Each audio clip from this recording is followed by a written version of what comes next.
Guys, handa na po natin yung tataniman po natin ng ampalaya.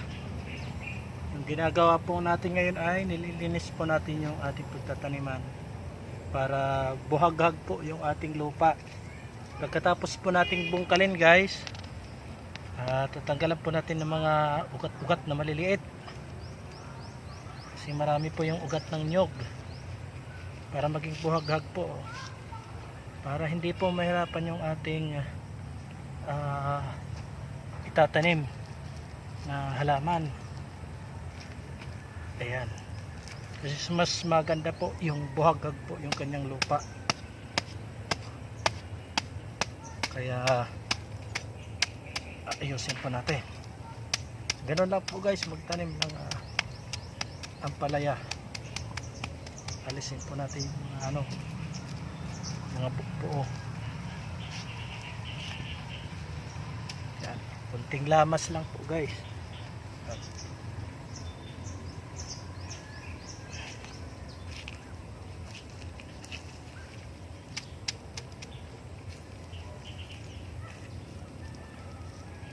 Handa na po natin yung ating pagtataniman.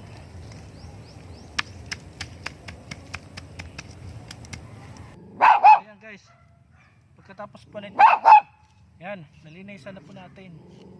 Hahaluan na po natin to ng humus or carabao manure, yung tayo po ng kalabaw yung ilalagay natin, kaya yung tayo po ng baboy, yan, para maganda po yung ating lupa. So, yan, okay na to guys. Kulit guys, Kuya Alex, sana may natutunan po kayo.